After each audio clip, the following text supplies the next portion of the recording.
Bonne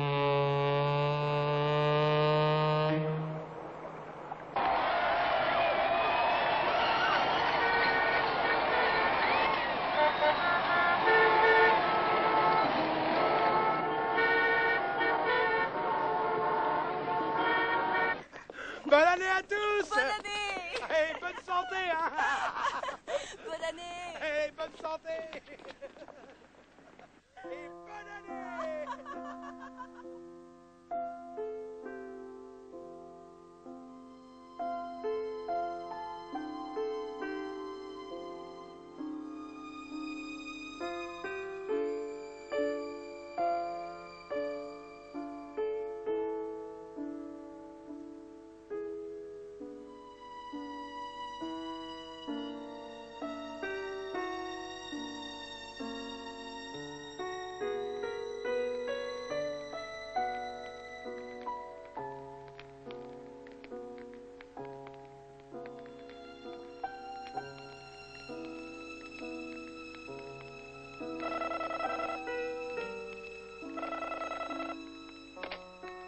Allô? C'est moi. Bonne année, ma chérie. Et que tu sois heureuse. Ah, papa, moi aussi, je te souhaite une bonne année. Ça se passe bien là-bas? Comme d'habitude, tout est calme. Parfait. Avant que j'oublie, tu diras à Charlie qu'il est inutile qu'il vienne ce week-end. Oh, je lui dirai. Non, non, passe-le-moi. Je voudrais lui parler. Il n'est pas encore rentré. Comment ça? Tu es toute seule? L'infirmière est avec toi, au moins. Je lui ai donné sa soirée pour le nouvel an. Il est 9h30, il devrait être là. Il m'a téléphoné pour me prévenir qu'il était retenu par une réunion de travail. Quelle réunion de travail? Avec Bill Jamison, je crois. Ils ont dû prendre un peu de retard. Je ne veux pas le savoir. Puisque tu as donné congé à l'infirmière, il aurait dû rentrer de bonne heure à la maison. Pourquoi te laisse-t-il seul? Rassure-toi, papa. Il va rentrer d'un moment à l'autre. Oh, il est tard.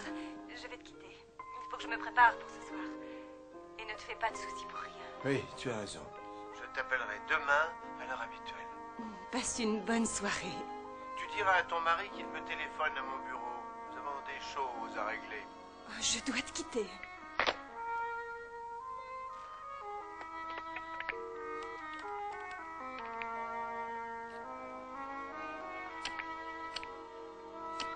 Votre numéro, s'il vous plaît. Oh, mademoiselle, j'essaye d'appeler le 3333298. C'est la ligne privée du bureau de mon mari. J'essaye de le joindre depuis 2 heures, mais c'est toujours occupé. Je l'attends et je commence à m'inquiéter, voyez-vous. S'il vous plaît, pourriez-vous interrompre la ligne? Je m'appelle Madeleine Stevenson. Ça vous coûtera $1. Bien, Vous êtes en ligne. je vous remercie.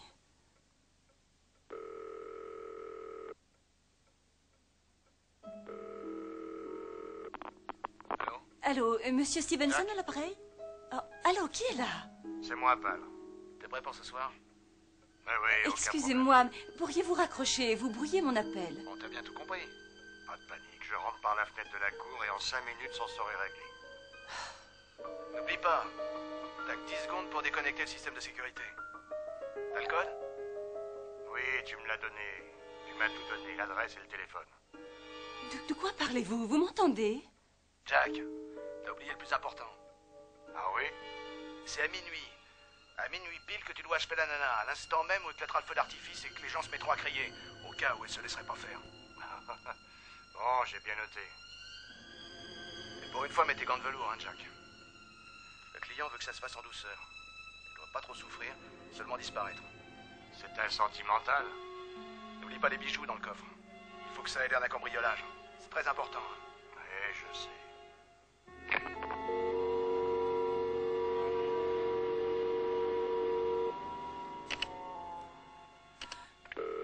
Quel numéro demandez-vous? Le numéro que je viens d'avoir était un faux numéro. Qui demandez-vous? Mon mari sur la ligne privée de son bureau. Mais c'est assez difficile à expliquer. J'ai entendu parler 2 hommes. Eux ne m'entendaient pas. Il y avait des interférences entre les lignes. Oui, je sais, cela paraît stupide, mais ils parlaient d'un meurtre. Que puis-je faire pour vous? Pourriez-vous me redonner ce numéro? Excusez-moi, je ne comprends pas. Écoutez-moi, j'ai eu une autre opératrice tout à l'heure et je lui ai demandé de me composer un numéro. C'était 3, 3, 3, 3, 2, 9, 8. 3, 3, 3, 3, 2, 9, 8. Ne quittez pas, je vais vous passer la ligne. Et bonne année.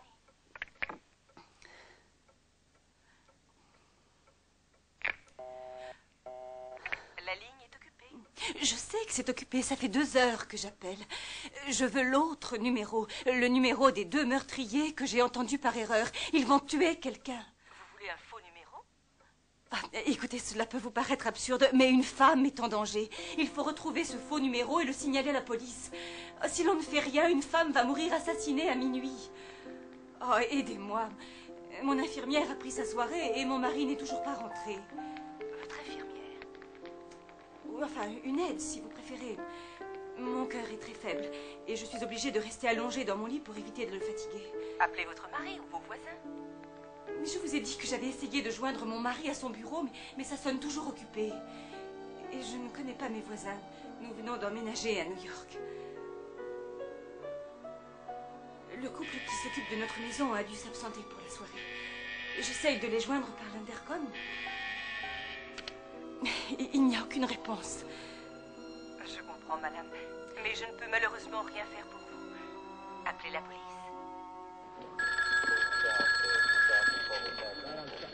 Le commissariat, quittez pas. Inspecteur Keeley à l'appareil. Je suis madame Stevenson. Qui? Madeleine Stevenson. Madame Stevenson. Oui. Que puis-je faire pour vous, Madame Stevenson? Je viens de surprendre une conversation entre 2 hommes qui étaient sur le point de commettre un meurtre. L'un des 2 s'appelait Jack. Madame, avez-vous une idée du nombre d'individus s'appelant Jack qui habitent New York? Un instant. Commissariat central, quittez pas. Oui, Madame Stevenson. Il faut faire quelque chose. Je veux bien faire un rapport pour vous faire plaisir, mais ça ne servira à rien. Et ça m'étonnerait pas que ce soit une blague un soir de nouvel an. Pas comme ça va. Ne quittez pas une minute. Mais laissez-moi partir d'ici. Quand est-ce qu'on va te virer? Ça fait déjà 4 fois cette semaine que je vois ta petite sale gueule, alors j'en ai assez.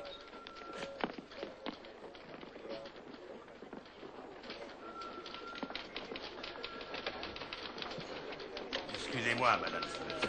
Écoutez, vous êtes très occupée, mais une pauvre femme va mourir cette nuit à proximité de la 1er avenue. Sachez que j'habite justement ce quartier. Cela pourrait être moi. Je comprends, Madame Stevenson, mais il y a au moins 1 million de personnes qui vivent près de chez vous. Et ce soir en particulier, 15 d'entre elles vont se faire assassiner.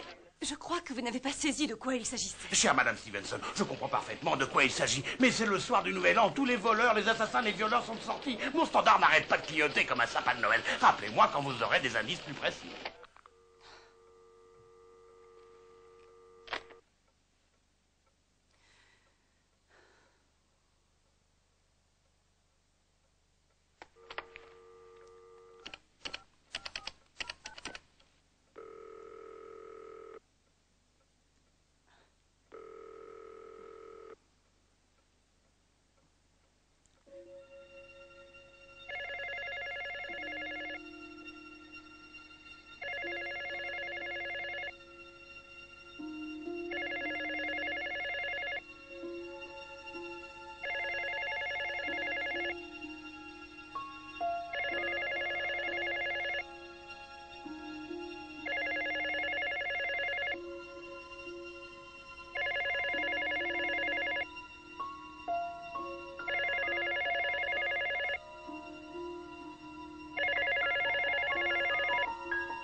Le téléphone sonne. C'est encore une erreur.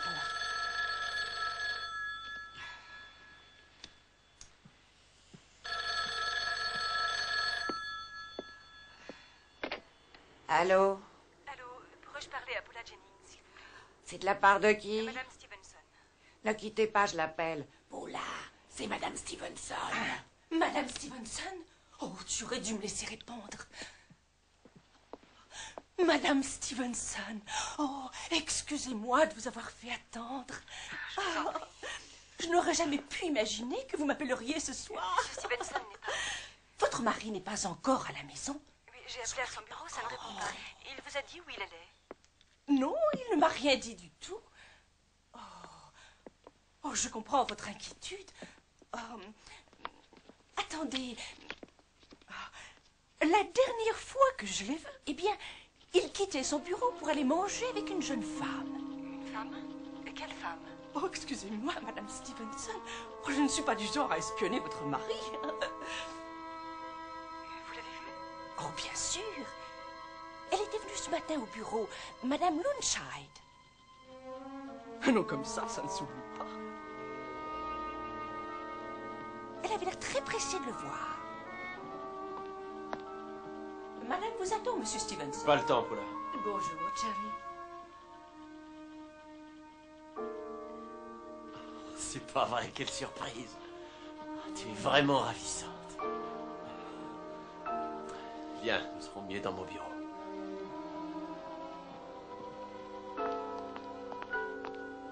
Est-ce qu'elle avait pris rendez-vous? Non, il a eu l'air surpris de la voir, mais il la connaissait.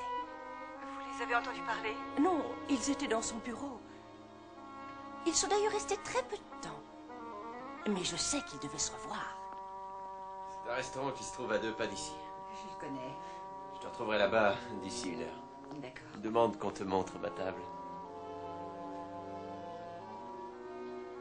J'ai encore un appel à donner, je m'en vais.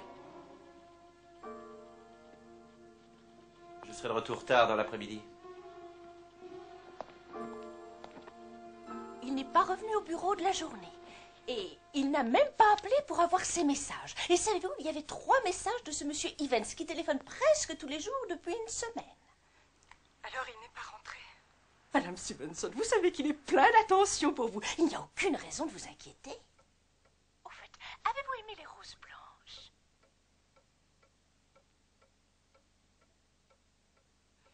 Il n'est pas rentré, il n'a pas téléphoné.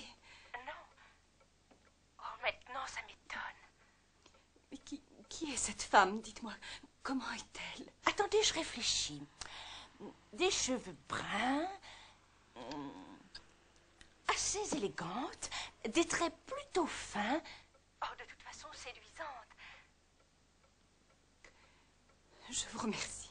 Oh, de rien, Madame Stevenson. Bonne année.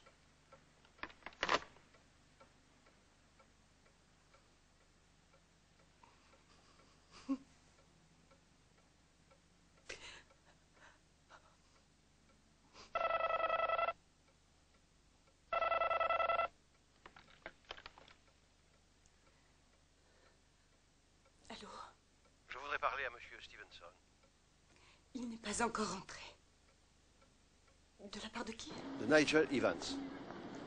Quand sera-t-il de retour? Je ne sais pas. Ah oui. Savez-vous où je pourrais le joindre? Je n'en ai aucune idée. Je suis désolée. Bon, je rappellerai plus tard. Je dois absolument lui parler. Après minuit, ça ne sera plus possible. Entendu. Rappelez plus tard. Merci. Dès qu'il sera de retour, dites-lui que j'ai téléphoné. Le plus tôt possible. Je m'appelle Evans. C'est très important. Très, très important. J'habite l'hôtel Lancaster. 5, 5, 5, 6, 6, 2, 2. Vous avez noté? Oui. L'hôtel Lancaster. Bonsoir.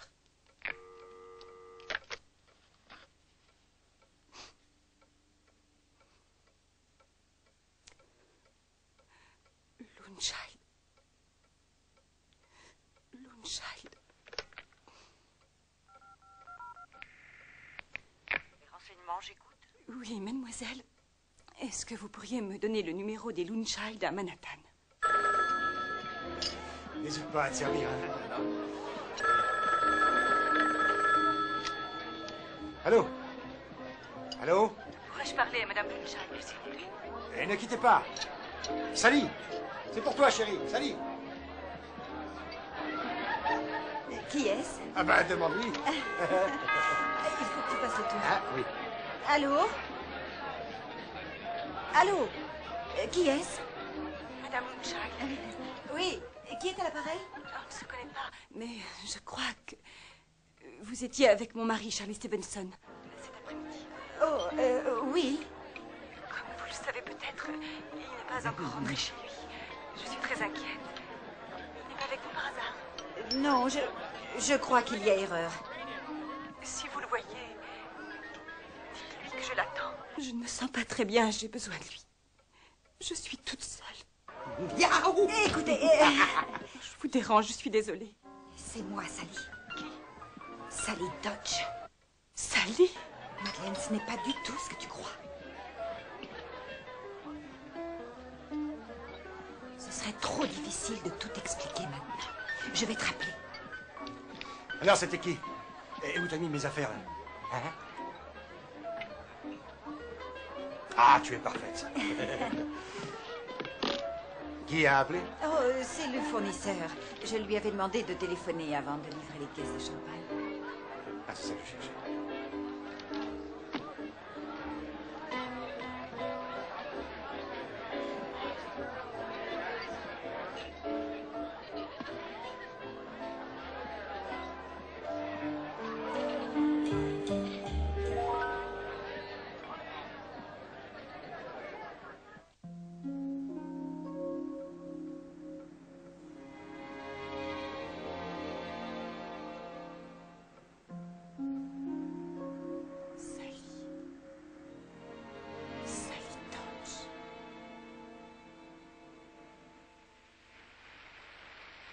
Tu verras, c'est très sympa.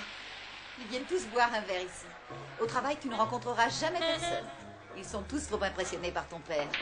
Oh, tu exagères. Pas tellement. Deux pétillants blancs. Alors, une fois, tu pourrais être plus original. Oh, Dave, quelle surprise. Je ne savais pas que toi aussi tu fréquentais ce bar. Je comptais justement te téléphoner pour t'inviter à fêter ma promotion. Formidable. Ah, excusez-moi. Madeleine, Dave et c'est Rob, c'est ça? Exact. On a dû se croiser au cours d'un congrès. Oui, vous travaillez pour John Armstrong. Ah oui, je me souviens. Comme assistante. Je prends tout. Je me souviens. même pas qui vous êtes. Moi, je travaillais au labo. Que j'aurais Et l'occasion de vous le maintenant dire. J'ai mon laboratoire. Non, Oh, c'est excusez-moi, génial. je reviens tout de Où suite. ça? Tu vas rire. C'est tout près d'ici. Et Bon, tu continues sans moi? Oh, j'ai besoin d'aller boire un coup. On s'appelle et on prend rendez-vous. Hein, c'est promis? ok. Allez, bonne chance. Oh, Charlie, je ne savais pas que tu étais là. Et notre tournoi de tennis, j'ai jamais autant ri. Je savais que tu gagnerais. C'est pas vrai, tu disais le contraire. Et ta copine? Madeleine, une amie d'enfance. Elle n'est pas pour toi. Chasse gardée? C'est pas ça. Oh, Sally, je suis désolée, il faut que j'y aille. Mon père ne se sent pas très bien, il aimerait que je rentre. Oh Je connais. non. Je crois que j'ai pris votre chaise. Charlie. Madeleine. Aucune importance, je dois m'en aller. Je vais vous appeler un taxi. Donnez-moi seulement 5 petites minutes. De toute façon, moi aussi je devais partir. À tout de suite. Il ne perd pas de Oh, temps. Sally, tu peux me commander une bière? Ah, ok. Comment s'appelle-t-il? Richard Stevenson. Il est marié? Non. Mais oublie-le, Madeleine, il n'est pas dans ton genre. Pourquoi? Son père s'était licencié depuis qu'on l'a retrouvé ivre-mort. Charlie s'est fâché avec lui. Il n'a jamais eu $1 d'avance en poche. Et maintenant, il travaille dans une pharmacie. Mais mon père aussi a commencé comme ça, dans une pharmacie. Je sais, mais... Sally, tu avais raison, c'est un endroit génial. Taxi! C'est vraiment très gentil. Venez.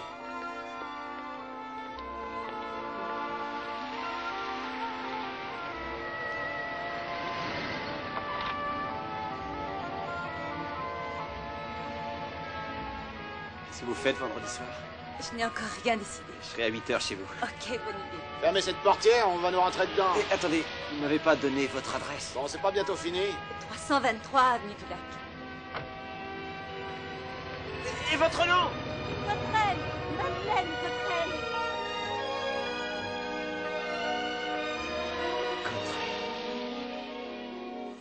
Attendez dans le salon, monsieur. Je vais prévenir mademoiselle Cotterell.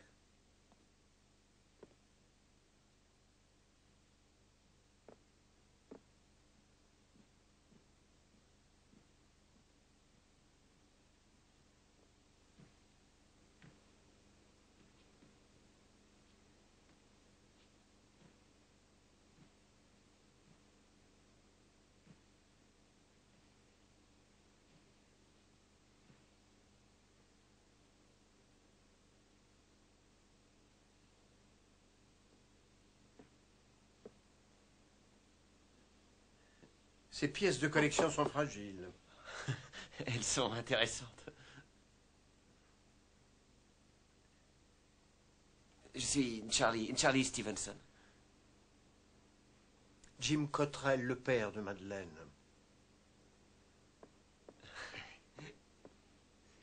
Hello. Vous avez déjà fait connaissance? Comme tu vois, excuse-moi.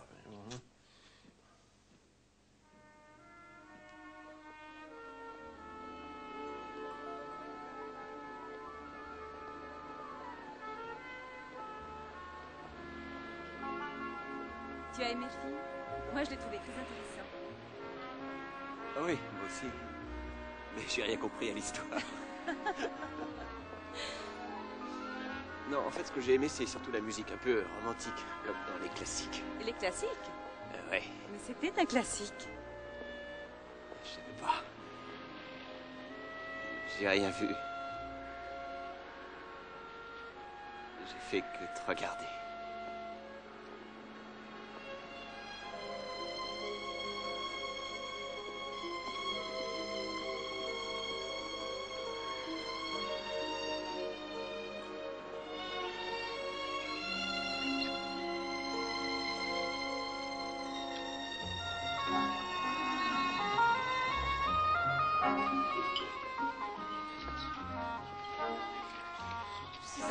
C'est à cause de papa. Je lui avais promis que je resterais un moment avec lui avant de sortir. Je suis sûr qu'il t'en veut beaucoup d'être avec moi. Il n'a rien à te reprocher. Il n'est pas habitué à ce que je sorte tous les soirs. J'étais en train de me dire qu'on ne se voyait pas assez souvent.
Je n'ai pas réussi à me libérer plus tôt. Je n'ai pas cessé de recevoir des coups de téléphone. Je t'avoue que je meurs de faim.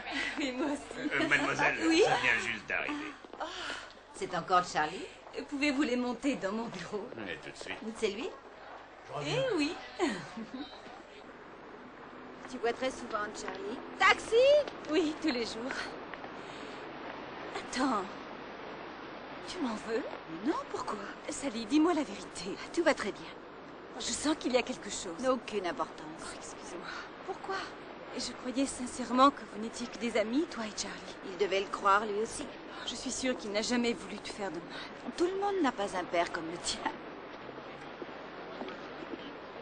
Est-ce que je dois conclure qu'on ne s'intéresse à moi que pour mon argent? Non. Non. Je n'aurais pas dû. On n'aurait jamais dû en parler avant, je sais. Oublions tout ça. J'ai l'impression que tout le monde me jette mon argent au visage comme si j'avais la peste.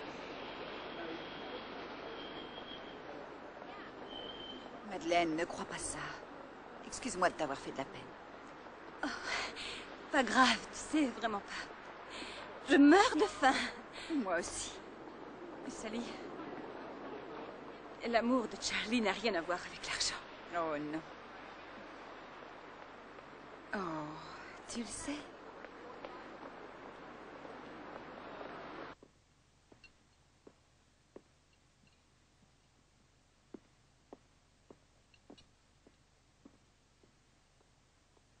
Tu le fais exprès pour me faire mal.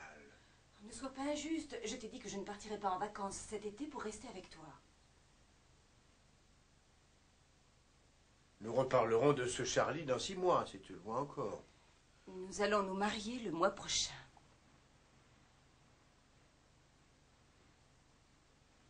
Tu ne te rends pas compte de ce que tu dis. Ce garçon n'est pas de notre monde. Il n'a ni famille ni argent. Je ne me marie pas avec sa famille. Et quelle importance qu'il n'ait pas d'argent puisque j'ai le mien. Non, écoute-moi, Madeleine. J'ai toujours essayé de te faire comprendre depuis ton enfance que tu étais dans une situation privilégiée. Ça attire beaucoup de convoitises et les gens essaient d'en tirer profit. Il faut par conséquent rester très vigilant sur ce point. Je sais que ça t'agace, mais c'est vrai. Je ne l'ai pas encore tout dit, il y a autre chose. C'est-à-dire la société. Exactement. Tu sais que je n'ai pas l'intention d'y travailler toute ma vie. Je veux ma propre indépendance. Non, tu ne sais pas ce que tu veux. Écoute, je n'ai pas consacré toute ma vie à bâtir cet empire pharmaceutique à ton intention pour que tout disparaisse. Non, non, jamais je n'accepterai. Ce que moi je désire t'est égal. Tu n'es qu'un égoïste. S'il te plaît, Madeleine. Il n'y a que toi qui compte et tes propres intérêts. Tu te moques de ce que les autres pensent autour de toi. Non, calme-toi. Excuse-moi.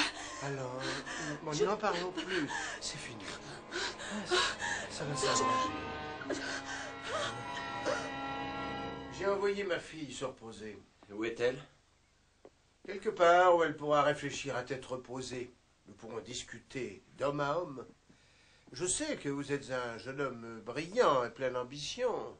C'est bien. Mais il faut regarder les choses en face. Vous n'êtes pas en mesure d'apporter à Madeleine ce dont elle a besoin pour vivre.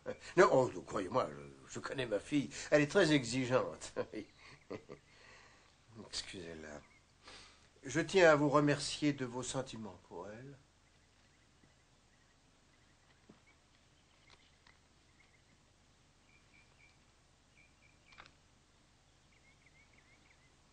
$50 000. Je vous plaisantez, monsieur Cottrell. Madeleine vaut beaucoup plus. 100 000 $. C'est bon, monsieur Stevenson.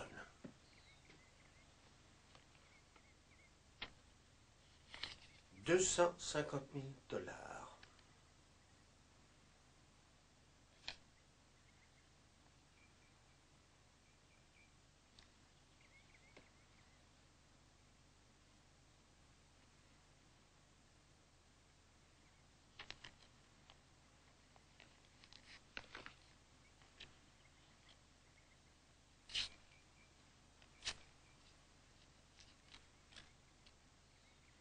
On ne s'est pas compris, monsieur Cottrell. J'aime Madeleine. Nous nous marierons. Avec ou sans votre consentement.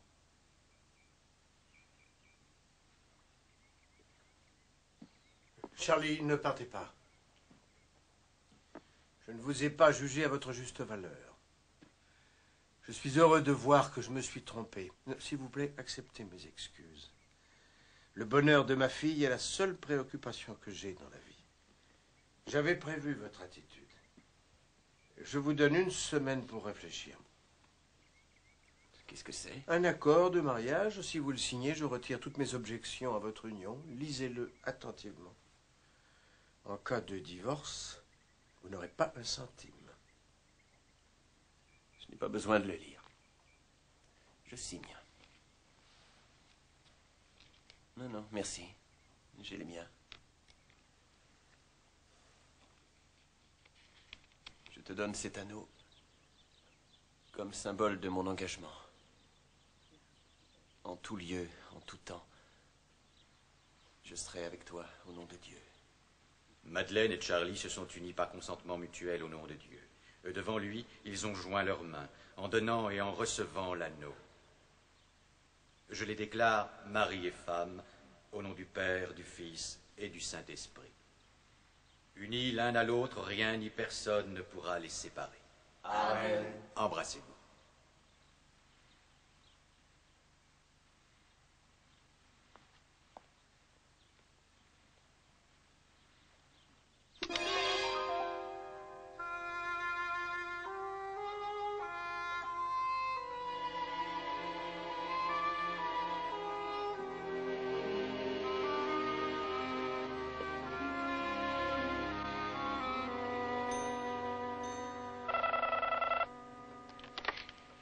Allô, Charlie? Non, c'est encore moi, Sally. Je ne pouvais pas parler facilement tout à l'heure à cause de mon mari. Qu'est-ce qui se passe, Sally? Je dois t'avouer que je suis très inquiète au sujet de Charlie. Ce que je devais faire, ou plutôt ce que je pouvais faire. Je ne comprends rien du tout. Est-ce que tu dis? Je vais essayer d'être claire. Il y a environ 8 jours, Jerry, c'est mon mari, il est procureur général de justice. Oh tiens, c'est curieux. Qu'est-ce qu'il y a? Dépêchez-vous, Photo de vous ton allez ancien être... petit ami et sa femme dans le journal. Là. Bah, c'est bien lui, non? Charles Stevenson. Ah, tiens. Monsieur Stevenson et sa femme Madeleine Cottrell, l'unique héritière du grand empire pharmaceutique, quittent leur château pour s'installer à New York. Monsieur Stevenson assumera les charges de vice-président de la succursale Cottrell qui vient de s'ouvrir dans le New Jersey. Ah, l'empire pharmaceutique. Il a tellement changé. Tant que ça.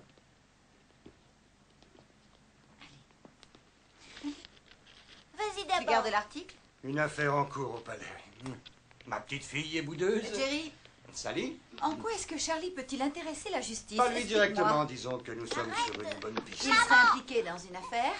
Mais ça suffit comme ça. Allez, Soyez m'attendre sage. à la porte. Moi aussi, je dois y aller. De quoi s'agit-il? Chérie, explique-moi.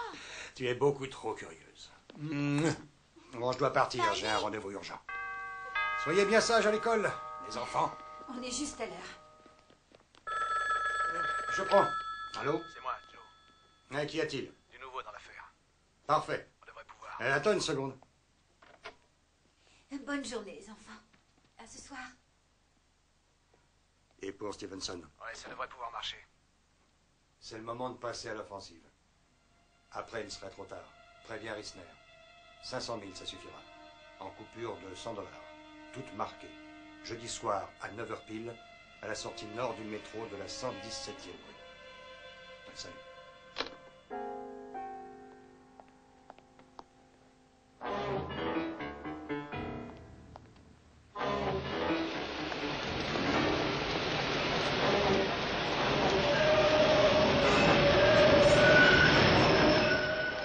Le jeudi soir, j'ai suivi Jerry dans le métro. Il y avait 2 hommes avec lui, 2 assistants.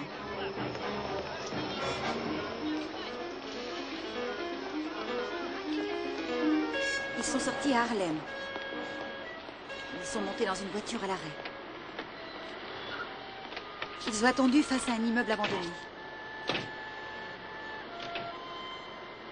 J'avais l'intuition que l'affaire dont m'avait parlé Jerry était liée à tout ça. J'ai attendu pendant plus d'1 heure et tout était apparemment très calme. J'étais pétrifiée d'angoisse, mais je ne voulais pas partir. Je devais absolument savoir.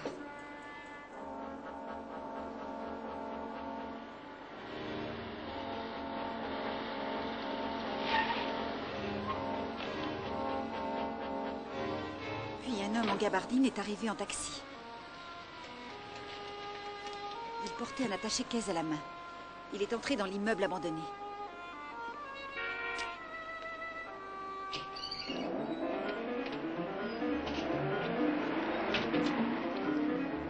Jerry et ses hommes ont attendu que la porte se referme pour sortir de la voiture.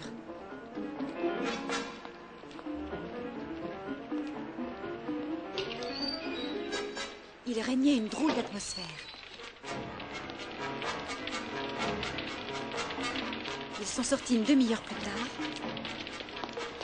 Jerry avait pris l'attaché-caisse.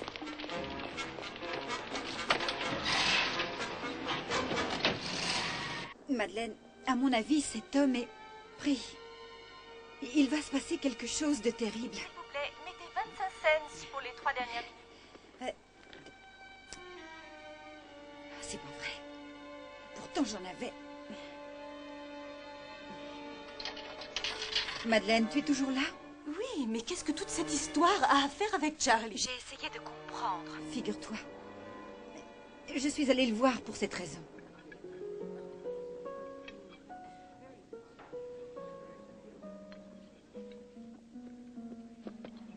Ça va, Harry? Oh, je suis très en retard. Ça a pris beaucoup plus de temps que je ne le pensais. Aucune importance. 2 scotch, Harry. Un double pour moi. Et, ah oui, j'attends un appel important. Oui, monsieur Stevens. Eh bien, parlons de toi. Depuis le temps, je me demande souvent ce que tu deviens. Toujours le tennis? Je n'ai pas touché une raquette depuis longtemps. Ah, dommage.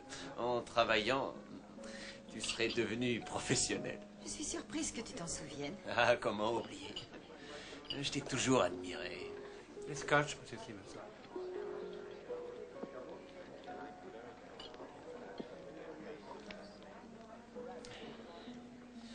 Oui, j'ai des brûlures d'estomac. Je suis peut-être un peu trop nerveux.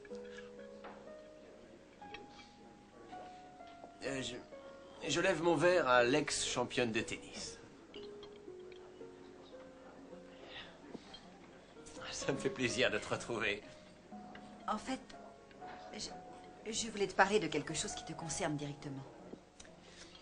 Il y a 5 ans, j'ai épousé un avocat de la cour et il est maintenant procureur général à New York.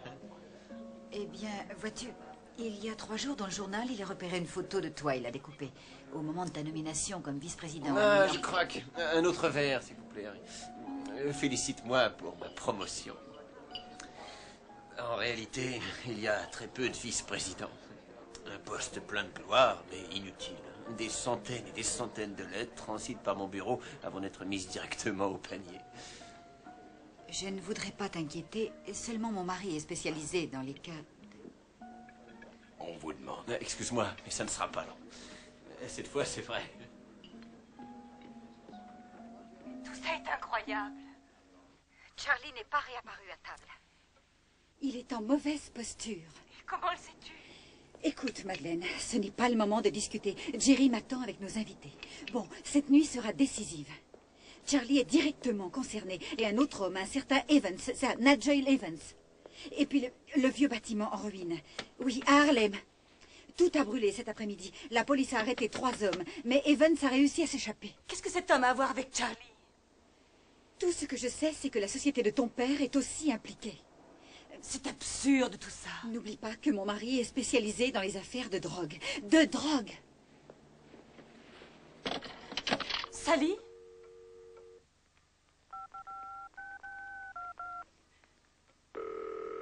Hôtel Lancaster, j'écoute. Allô? Passez-moi monsieur Evans, s'il vous plaît. J'attends. C'est occupé. Insistez encore.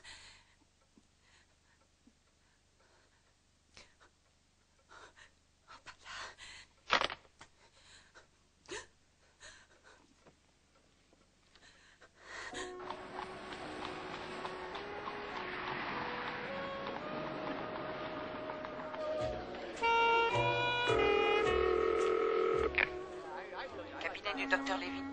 Le docteur est absent, mais vous pouvez laisser un message. Docteur Levin, un message pour vous. Tenez. Excusez-moi. Je suis désolé. Obligation professionnelle. Attendez-moi, ce ne sera pas long. Je vous promets que je vous emmène après. Où est le téléphone? Tout de suite sur votre gauche. Merci. Ah, bonsoir. Bonne année. Ah, bonsoir. Bonne année. La soirée se passe bien? À bientôt. Je vous appelle, hein? Au revoir.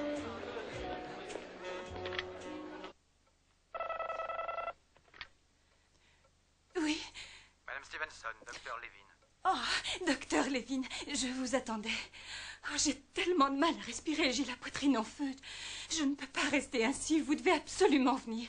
J'ai entendu 2 hommes au téléphone, ils sont sur le point de tuer une femme. J'ai appelé la police, mais... J'arrive tout de suite, un instant. Madame Stevenson, vous avez eu raison d'appeler la police. Il n'y a rien d'autre à faire. Ça ne sert à rien de s'inquiéter. L'affaire est entre leurs mains à présent. Mais une pauvre femme va mourir assassinée cette nuit, près vienne chez moi. Vous comprenez mon angoisse. Il faut que vous veniez. Madame Stevenson, c'est absolument impossible ce soir. Je ne vais rendre visite à mes malades à domicile qu'en cas d'urgence, et je ne crois pas que ce soit vraiment votre cas. Il vous suffirait seulement d'un peu de bonne volonté pour nous aider, votre mari et moi, à vous donner une vie normale. Vous savez bien que je suis malade. C'est-à-dire que, comme je lui ai expliqué... Attendez, vous avez l'air étonné. De quoi s'agit-il? Excusez-moi, Madame Stevenson, j'étais persuadé que votre mari vous en avait déjà parlé. Il est venu me voir dans mon cabinet il y a maintenant environ 3 semaines, et nous avons discuté de votre santé. C'est à l'issue de cette conversation que nous avons pensé qu'il serait préférable pour vous que vous consultiez un psychiatre. J'ai relu tout le dossier de santé de votre femme concernant sa maladie. Est-ce que ce docteur Fisher a toujours été son docteur? Oui, autant que je le sache. Alors? Je dois dire que ces notes et remarques sont assez surprenantes. Il n'y a en fait aucun symptôme clinique qui puisse expliquer sa maladie. Et par ailleurs, pendant de longues périodes, elle n'a eu absolument aucune crise. Vous avez raison. En ce qui me concerne, je ne l'ai su que plus tard, après notre mariage. Si tu l'aimes, on peut emménager dans une semaine. Il est magnifique, comme tous les autres que nous avons visités. Mais nous n'avons pas besoin de déménager. Nous ne pouvons pas vivre toute notre vie dans la maison de ton père. Je ne vois pas pourquoi. La maison est bien assez grande. Nous ne le voyons jamais. Mais on sait qu'il est là. Il est toujours là. Sa présence imprègne tous les murs et les couloirs. C'est sa maison.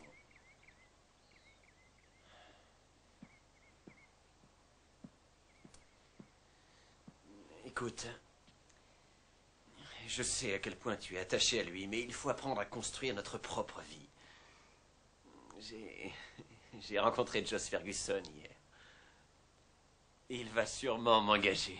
Et tu as déjà une place de vice-président de l'entreprise pharmaceutique la plus puissante de la région. Ouais, une place de marionnette. Non, là tu exagères. Tu sais très bien qu'en travaillant pour lui, je n'aurai jamais aucune responsabilité. Tu devrais savoir que mon père... Ton père me méprise et tolère ma présence parce que tu es sa fille. Mais quand te décideras-tu à réaliser que mon père vieillit de jour en jour, qu'il est seul et qu'il est hors de question que je l'abandonne? Tu n'es pas le centre du monde. Madeleine, écoute-moi. Il faut que tu aies ton appartement, ta société, ta vie, ton... Madeleine. Et mon argent. Oui, mon argent. Madeleine. Tu as menti. Qu'est-ce qu'il y a? Calme-toi. Explique-moi. Madeleine.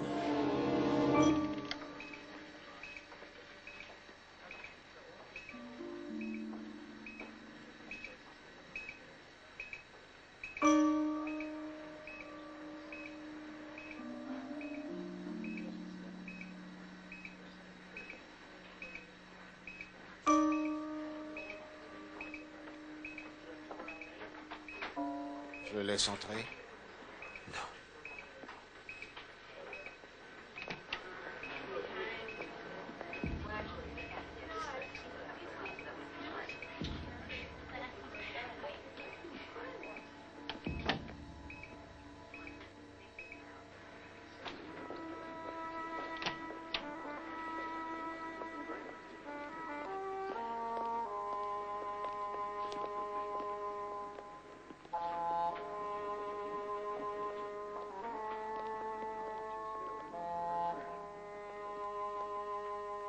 Elle est sauvée.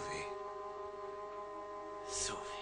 Remercie le docteur Fisher, c'était une crise cardiaque. Beaucoup plus grave que les précédentes. Dites-lui la vérité, docteur. Madeleine souffre depuis longtemps de troubles cardiaques. Il faudra dorénavant être d'une extrême prudence. La moindre contrariété pourrait lui être fatale. Vous savez peut-être que sa mère est morte d'une crise cardiaque. Nous n'avons jamais déménagé. Et je suis resté dans la société Cottrell. Il y avait toujours une bonne raison pour m'y retenir. Son père a toujours veillé à ce que personne n'ait besoin de mes services. Ce que je vais vous dire va beaucoup vous surprendre, mais vous devez savoir que votre femme ne souffre d'aucune déficience cardiaque, monsieur Stevenson. Ses malaises sont entièrement simulés. Troubles d'ordre psychologique. Elle souffre de névrose cardiovasculaire. Elle nous a joué la comédie, en quelque sorte. On y a toujours cru. Ce n'est pas exactement ça. Lorsque ces crises éclatent, elle souffre réellement. Elles sont provoquées par des angoisses émotionnelles, la peur, la colère. Elle ressent alors tous les symptômes de la crise cardiaque. Vous souriez. Laissez-moi vous dire que j'ai déjà connu des cas de ce genre. Voyez-vous, votre femme est malade, monsieur Stevenson. Il n'y a aucun doute là-dessus. Il faut par conséquent la guérir en lui faisant suivre un traitement psychothérapeutique approprié. Elle doit retrouver une vie normale. Je proposerai à votre femme les noms de plusieurs spécialistes avec lesquels je travaille. Je lui téléphonerai demain. Non, je crois qu'il serait d'abord préférable que j'en discute un peu avec elle. Oui, il ne faut pas la brusquer. Comme vous voulez. Nous en sommes restés là. J'étais persuadé qu'il allait vous en parler dès son retour. Il ne m'a rien dit. Il ne dira jamais rien à ce sujet. Il vous a menti pour ne pas vous blesser. Il connaît la réputation du docteur Fisher. Il sait qu'on peut lui faire confiance. Tout le monde le sait. Mais seulement, il n'est pas cardiologue. Oh, taisez-vous. Je connais d'autres spécialistes.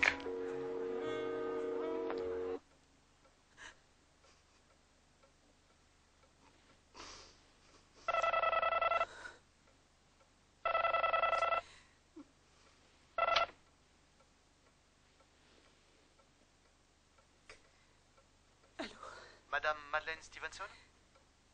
Oui, c'est ça. On vient de recevoir un télégramme pour vous. Je vous en prie, lisez-le-moi. Voilà ce qui est écrit. Incendie dans les entrepôts de l'usine de New Haven. Téléphone toujours occupé, le train va partir. Excuse-moi mon amour, je rentrerai tard. Bonne année. Il est parti sans rien dire. Et le téléphone était occupé. Mais pourquoi ne pas rappeler? Je ne sais rien, madame. Moi aussi, j'ai dû essayer plusieurs fois. Il aurait pu faire interrompre la ligne. Je ne peux pas vous aider, madame. Bonne année quand même.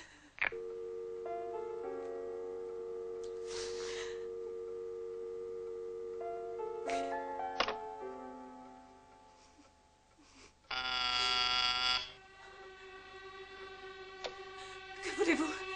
Qui êtes-vous? Répondez-moi! Oh, je vous en prie, arrêtez!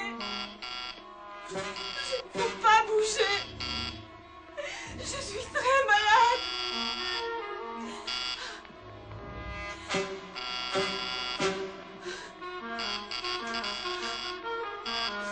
Oh, arrêtez! Arrêtez de sonner, je vous en prie. Je vous en prie, je ne peux plus respirer.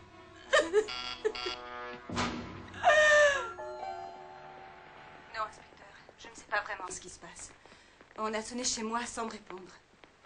Des gens dans la rue vous ont souhaité une bonne année? Imaginez, inspecteur, qu'il est que les deux hommes dont j'ai entendu la conversation par hasard aient en fait utilisé le téléphone de mon mari dans son bureau. Une ancienne amie d'enfance m'a appelé tout à l'heure pour dire que son mari, qui est procureur général à la Cour de justice de New York, enquêtait sur une affaire de drogue. En quoi est-ce que tout ça vous concerne? J'ai le mauvais pressentiment que mon mari pourrait être impliqué dans cette affaire. Je crains que moi aussi. C'est bon, Madame Stevenson, je vous envoie une voiture dès que possible. Au revoir. Ah, oui. Tu peux envoyer une équipe en observation sur 200 places Sutton? Avec toute la faune qui est dehors ce soir, je suis un peu juste en voiture, c'est urgent. Ouais, bah fais ce que tu peux. Plus que 30 minutes, et la foule se presse dans les rues, pleine d'enthousiasme et d'impatience, prête à fêter dans l'euphorie l'arrivée de la nouvelle année. En attendant, nous allons quitter Times Square et sa chaude ambiance pour aller voir comment les stars de New York célèbrent l'agonie de la vieille année.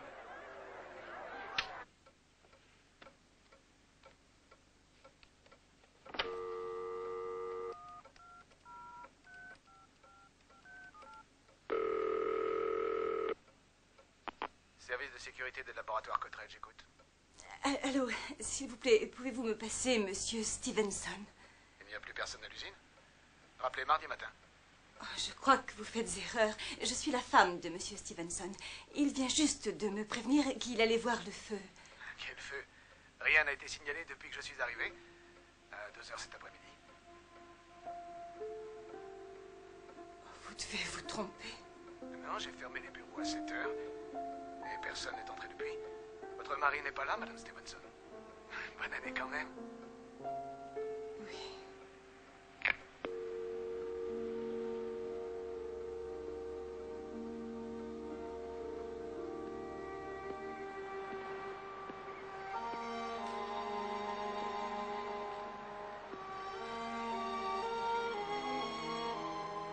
Bonjour, Charlie. Quelque chose ne va pas. Nous ne pouvons pas continuer comme ça. Qu'y a-t-il? Il faut divorcer. Ça ne sert à rien de se raconter des histoires. Je ne supporte plus la vie que nous menons. Je ne supporte plus cet endroit. Je veux dire, j'y réfléchi pendant longtemps. Je n'ai trouvé aucune autre solution. Mais pourquoi divorcer?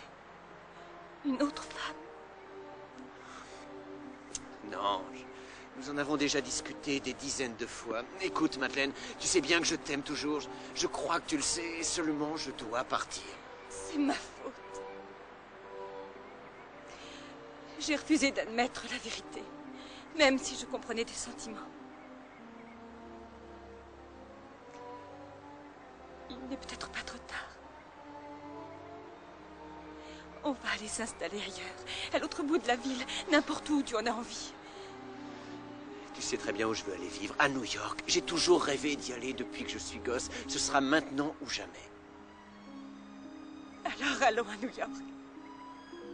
Tu le veux vraiment? Je t'aime, Charlie. Moi aussi. Oh, tu verras comme on sera bien. On trouvera une grande maison au bord du fleuve. Oui, du fleuve. Et personne d'autre que nous deux. On va tout recommencer. Ça ne changera rien d'aller à New York.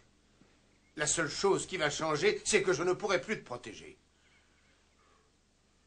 Et je ne pourrai plus surveiller Charlie. Il a réussi à tout obtenir. Si tu me quittes, on ne se reverra plus jamais. Tu ne penses pas à ce que tu dis? Détrompe-toi. Alors tant pis. Non, je ne parlais pas sérieusement. C'est seulement que je voudrais toujours pouvoir m'occuper de toi. Rien ne t'empêche de continuer. À des kilomètres de distance. Tu seras beaucoup trop loin. À New York, ce n'est pas si loin. Ne dis plus rien, c'est affreux. Je sais ce que tu ressens.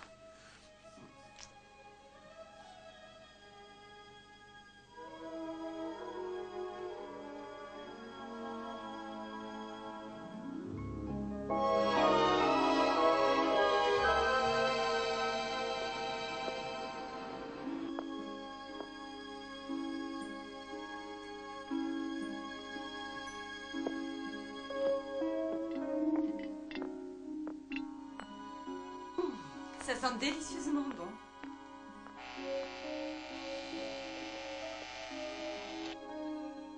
Je dois sortir le gratin du four avant qu'il ne soit trop cuit, Madame Stevenson. Il est 8h passées. Oui, je sais, Emma. Je ne sais pas ce qu'il fait. Je vais lui demander d'être là à 6 heures précises. Alors, qu'est-ce que je fais? Est-ce que j'appelle la police? Oh, il ne faut pas vous inquiéter, madame. Il finira bien par arriver, comme d'habitude. C'est lui.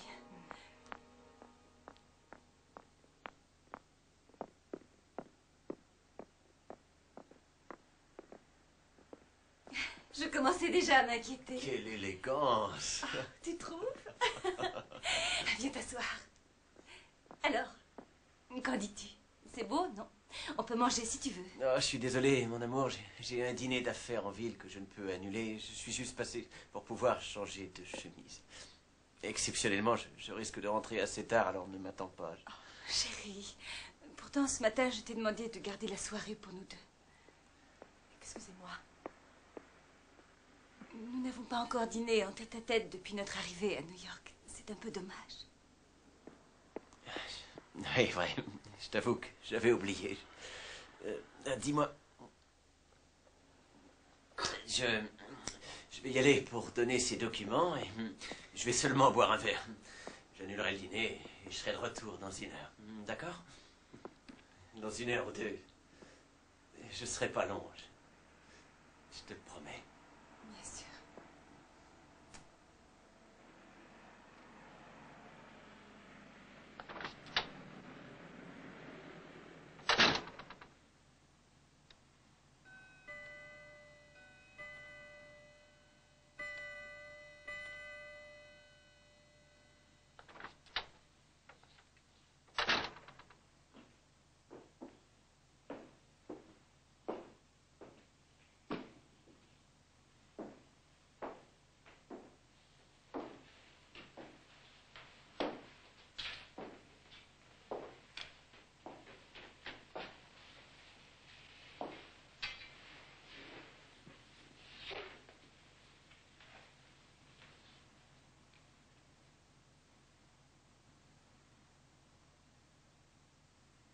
Je sais, chérie.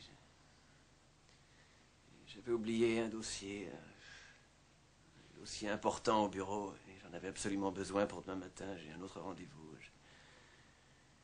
Enfin, tu comprends, j'espère. Je n'en suis pas sûre, Charlie. Tu promets une chose et tu en fais une autre. Tu ne dors pas, tu ne manges pas. Je sais que quelque chose te dérange. Si cela pouvait t'aider, parle-moi.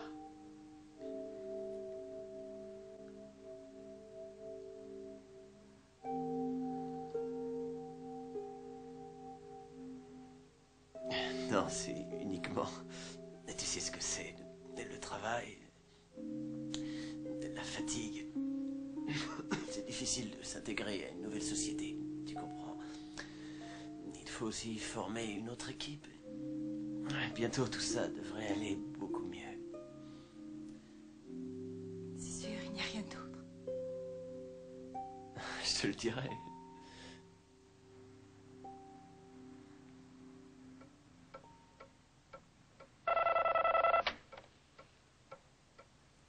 Je voulais m'assurer que tout allait bien avant de sortir pour aller rejoindre Lily et John.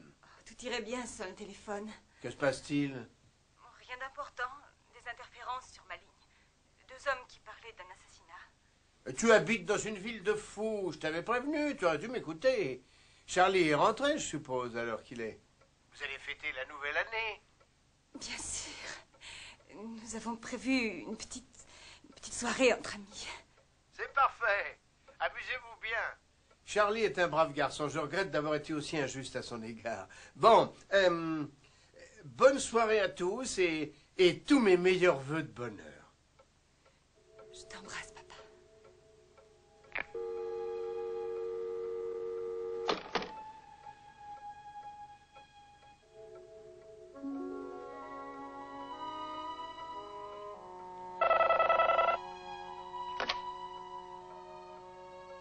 Allô, oui. Allô, qui est-ce? Allô? Charlie, c'est toi?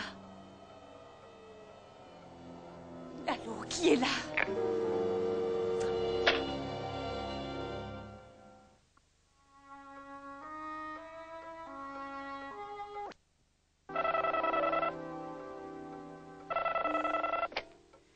Que voulez-vous? C'est encore Nigel Evans. Votre mari est-il rentré? Allez-vous enfin m'expliquer ce que vous voulez, monsieur Evans? Oui, je comprends que je puisse vous importuner, Madame Stevenson, mais ce que j'ai à lui dire est très important. Puisque je vous dis qu'il est absent.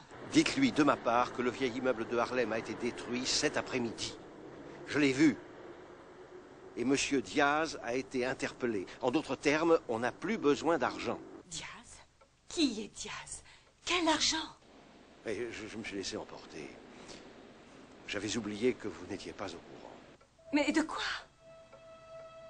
Je crois qu'il serait préférable que je vous raconte tout moi-même avant que la police ne donne son interprétation. La police? Tout a commencé dans le nouveau laboratoire de votre père à Chicago. Je m'appelle Evans, Nigel Evans. Enchanté. Je sais qui vous êtes, monsieur Stevenson.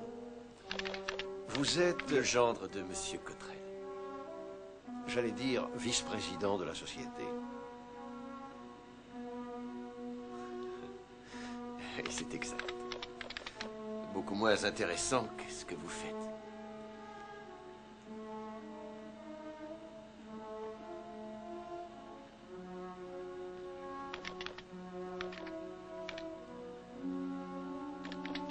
Chimiste. J'ai le diplôme.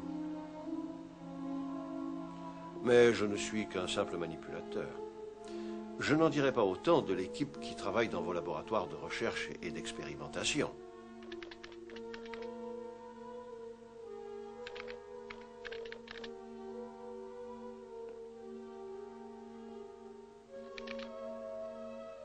Vous aimeriez en faire partie? C'est vrai, je l'admets. Je n'ai pas eu le choix à cause de mon âge. Sans doute. On n'a pas toujours de chance. Non, c'est juste. Que faites-vous? Une petite recherche personnelle pour passer le temps. Sur une formule très intéressante. Une formule? Oui. Qui devrait nous permettre d'extraire beaucoup plus d'alcaloïdes de l'opium pur qu'avant. Je crois sans me vanter pouvoir intéresser plus d'un scientifique, si je réussis. Vous connaissez un peu la chimie des opiacés? Non, pas vraiment. À part la codéine que je prends pour le mal de tête. Dans notre laboratoire, nous produisons beaucoup de médicaments à base d'opium, ce qui a fait notre renommée. Suivez-moi. Mais où m'emmenez? Venez, venez. N'ayez pas peur. J'ai la tête d'un cobaye. Nous sommes vite devenus amis. Il venait souvent me voir pour me parler de ses maux de tête et de médicaments. Il s'intéressait de très près à mes recherches, posant beaucoup de questions. J'en étais fier. Il me faisait de plus en plus de confidences sur son travail et sur sa vie privée. Il me parlait aussi souvent de vous et de votre maladie. Quelques mois plus tard, il m'a invité à une soirée privée. J'étais très impressionné par tout ce luxe et la beauté des jeunes femmes. Il m'a présenté à notre hôte, Carlos Diaz. Carlos! Charlie. Content de te voir. Viens, Nigel. Nigel Evans, Carlos Diaz. Très heureux de vous rencontrer, professeur. Tout à l'heure. J'ai été très flatté de la façon dont on me mettait à l'aise, mais aussi étonné de voir Diaz sortir avec Charlie sans que personne n'y prête attention. Ils ont discuté pendant longtemps.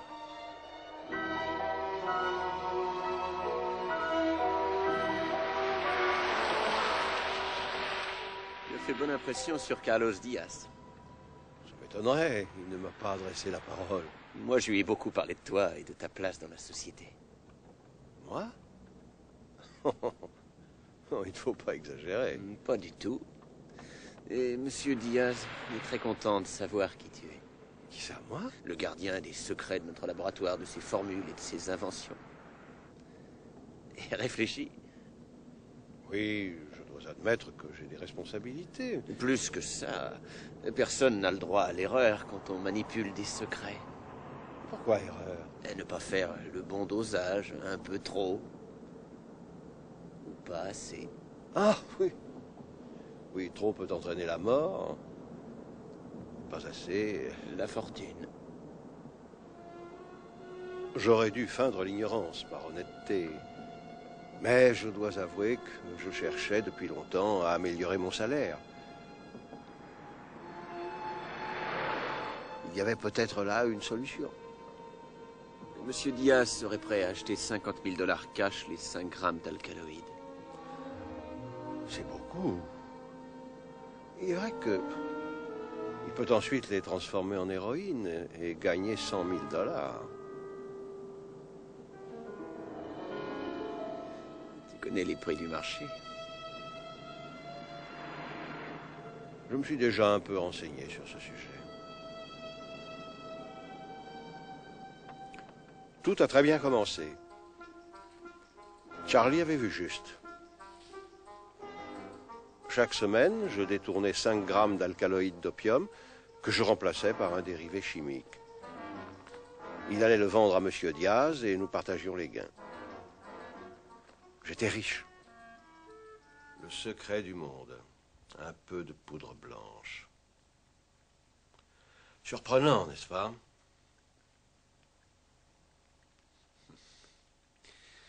Non, pas tellement. En tout cas, beaucoup moins qu'il n'y paraît. J'y réfléchis. Nous faisons une mauvaise affaire en traitant avec Diaz. Je crois que le jeu est truqué. Tu ne trouves pas? Je suis d'accord avec toi. Nous devons y réfléchir, je pense.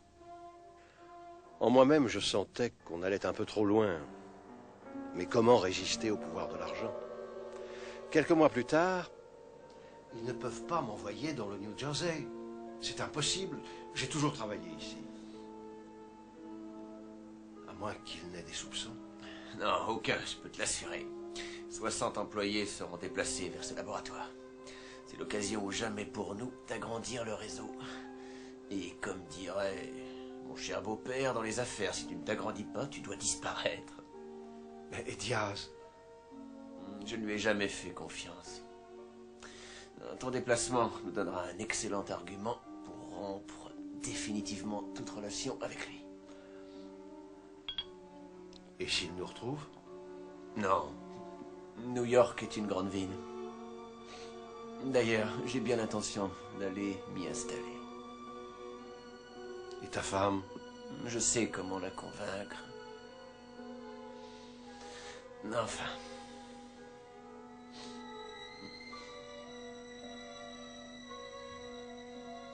À nous deux. Santé. Le pire est que Charlie ne pouvait plus se passer de ma production.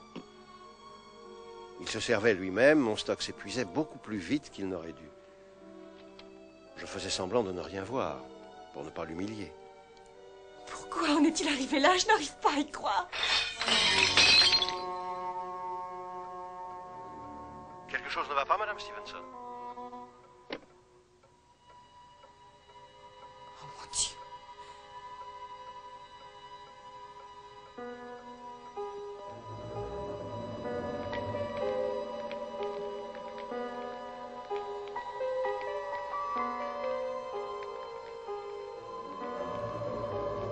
Est-ce qu'il y a quelqu'un?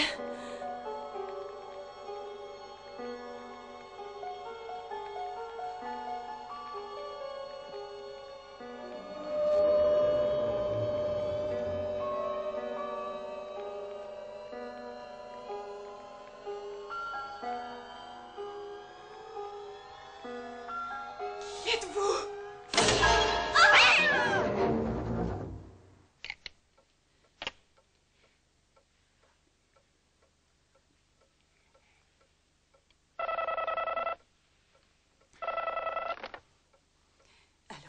C'est encore moi, Nigel Evans. Que s'est-il passé, Madame Stevenson? Est-ce que je peux vous aider? J'ai entendu un grand bruit. J'ai cru que quelqu'un venait d'entrer. C'était un chat qui s'était trouvé là par erreur. Reprenez vite votre histoire, je dois connaître toute la vérité. Bon. Une fois à New York, Charlie a organisé son propre réseau. Il avait loué un vieil immeuble dans Harlem, où je me rendais une fois par semaine en taxi.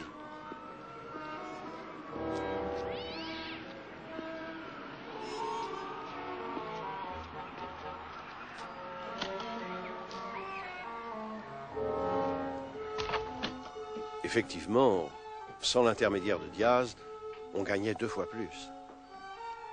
J'oubliais mes craintes. Tout se passait bien jusqu'à ce que... Charlie! Qu'est-ce qui t'arrive? Evans, approchez. Vite. Oui. Donnez-la moi. Merci.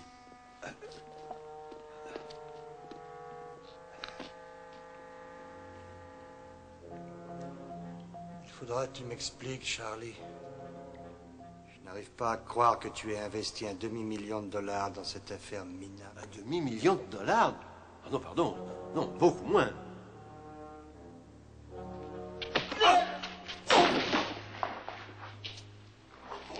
Non, je ne me trompe jamais. $1 demi-million. C'est exactement la somme que m'a coûté votre petite trahison.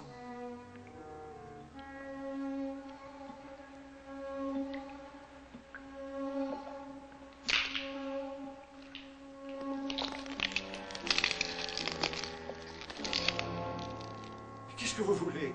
Voici enfin une bonne question. Le remboursement intégral de la somme que j'ai perdue, moins les intérêts. Vous avez les moyens, professeur. Mais c'est impossible. On s'en apercevrait aussitôt. Il en serait de même si vous disparaissiez. Tu n'as pas le droit. Charlie, je croyais que tu n'avais plus rien à me dire. Je n'ai pas $1 demi-million à te donner. Qu'est-ce que tu vas faire? Nous tuer? Non, pas encore. On ne tue pas un homme qui a des dettes. Mais je ne les ai pas.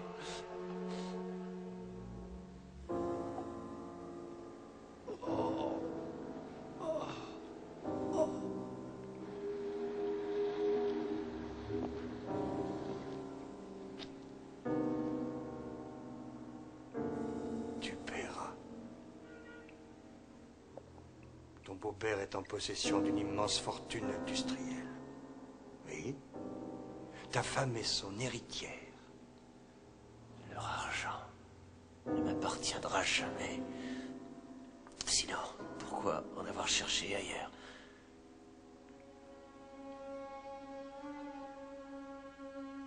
Ta femme est très malade. Non. Si. Elle pourrait l'être beaucoup plus. Et même en mourir. J'ai mené une petite enquête au sujet de son assurance vie. Sa police d'assurance est d'1 million. Tu le sais puisque tu en es le bénéficiaire direct. Quelle chance.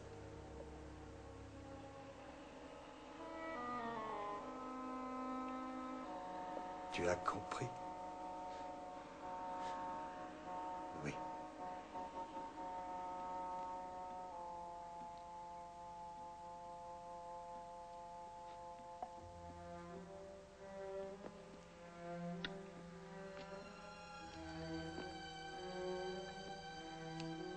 Charlie. 10 jours.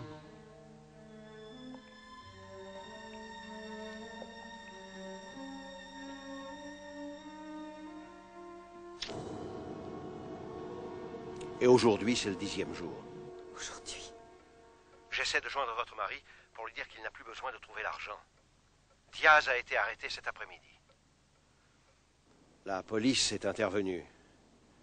Mais Charlie a disparu. Si jamais il rentrait quand même, ce n'est pas la peine d'appeler à l'hôtel. Mais comment vous joindre? Il pourra me trouver au 555-2300. 555-2300. Vous serez là-bas? Monsieur Evans. Monsieur Evans. Je suis en danger.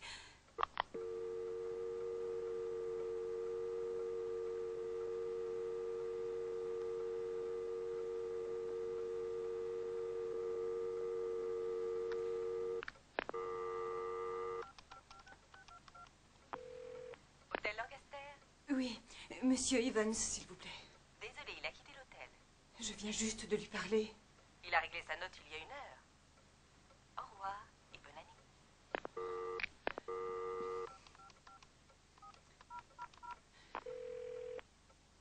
« 555-2300 » Je cherche monsieur Nigel Evans.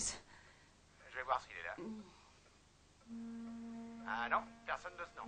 Est-ce que vous pouvez prendre un message et lui donner dès qu'il arrivera? Un message? Oui, c'est très important. Il sera trop tard.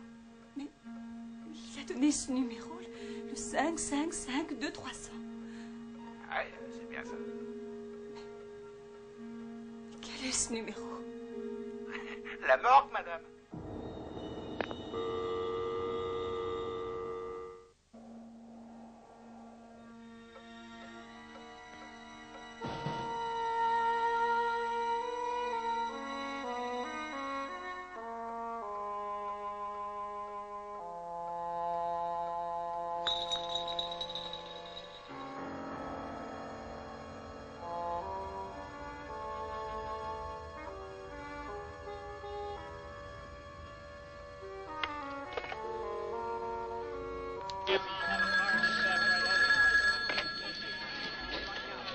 Commissariat central, j'écoute. Que puis-je faire pour vous?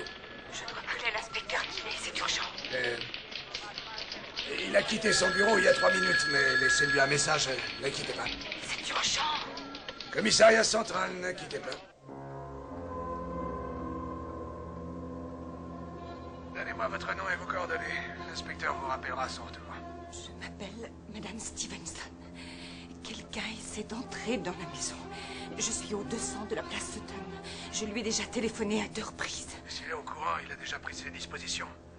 Ne vous inquiétez pas. Je lui laisserai un message.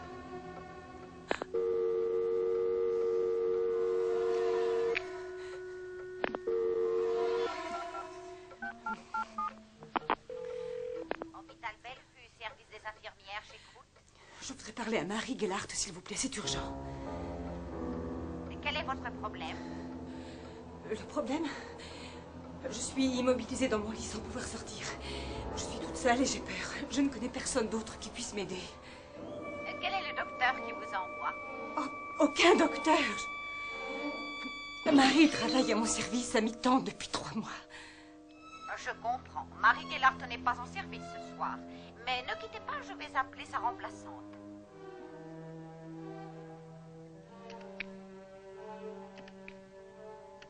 Allô, je n'arrive pas à la joindre, c'est urgent. Comment ça? Je vais devenir folle si je reste seule 1 minute de plus.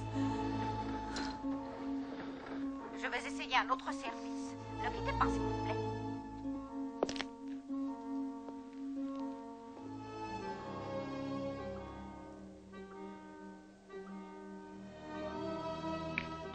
Allô, Madame Stevenson?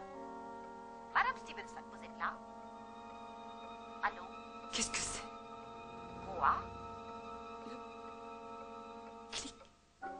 Vous n'avez rien entendu? Quelqu'un a décroché le 2e poste. Excusez-moi, on m'appelle sur une autre ligne. Il est en bas dans le salon.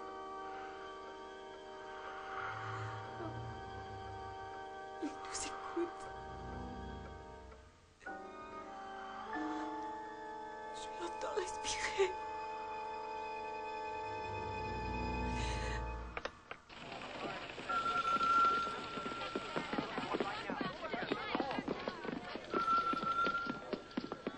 Harold! Et la voiture 200 place Sutton? Tu m'as dit que c'était pas urgent. Bah maintenant ça l'est. Allez, dépêche-toi. Allô? Un appel privé pour Madeleine Stevenson, de la part de Charlie Stevenson. Charlie? Vous êtes Madeleine Stevenson? Oui. Allô, chérie? Charlie, où es-tu? Annie, tu n'as pas reçu mon télégramme? Si, bien sûr, mais quand j'ai appelé, on m'a dit que tu n'étais pas là. C'est manqué de justesse. Je suis arrivé 2 minutes après ton appel. À part ça, tout va bien? Charlie, quelqu'un est entré dans la maison. J'ai peur. Écoute, chérie. Tu sais que tu n'as aucune raison d'avoir peur. J'ai vérifié toutes les fermetures avant de partir. Le système de protection électronique est branché. Alors rassure-toi. Charlie, Nigel Evans a appelé. Qu'est-ce qu'il voulait? Il m'a tout raconté. Je connais la vérité. Quoi? Et il m'a laissé un message pour toi. Quel message? Le vieil immeuble à Harlem, il a été détruit aujourd'hui. Et un certain monsieur Diaz a été arrêté par la police. Et tu n'as plus besoin de trouver l'argent. Il m'a dit aussi que tu te droguais avec les médicaments de son laboratoire. Charlie, pourquoi as-tu fait ça? Tu pouvais me demander tout l'argent dont tu avais besoin.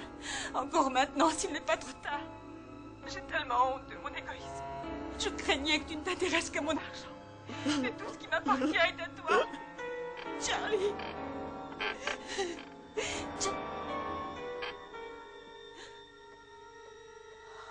Madeleine, tu es encore là? Madeleine! Madeleine, tu es là? Oui. Tu vas faire tout ce que je te demande. C'est très important. Écoute-moi. Je veux que tu sortes de ton lit, que tu ailles jusqu'à la fenêtre. C'est trop. Tu dois essayer, Madeleine. Tu sors de ton lit maintenant. Tu vas droit à la fenêtre. Tu cries dans la rue aussi fort que tu peux. Je vais m'évanouir. Je n'arrive pas à reprendre mon souffle. Non, tu n'es pas malade. Sors de ton lit et va à la fenêtre. J'étouffe, tu ne comprends pas. C'est Madeleine, sinon tu vas mourir. C'est moi qui ai tout organisé. Je voulais me venger de ton père et de la vie que vous m'avez fait mener pendant si longtemps. Je croyais que tu me haïssais. Charlie, il approche de la chambre. Sors de ton lit, je t'en prie, il le faut, dépêche-toi, Madeleine. Je ne peux pas bouger. Aide-moi, s'il te plaît, Charlie, j'ai trop... Vite! Je t'aime! Fais-le pour nous! Charlie! Charlie!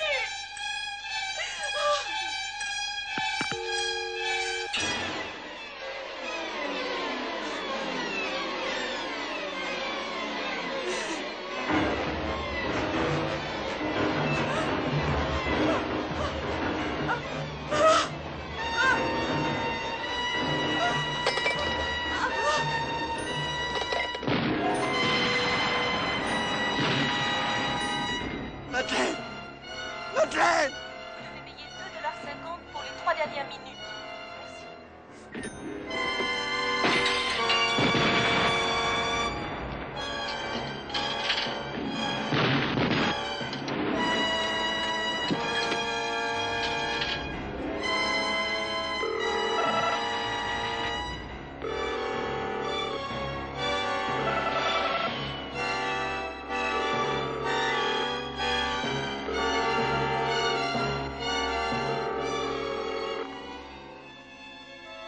Madeleine! Madeleine! Madeleine! Réponds! C'est une erreur. Bonne année.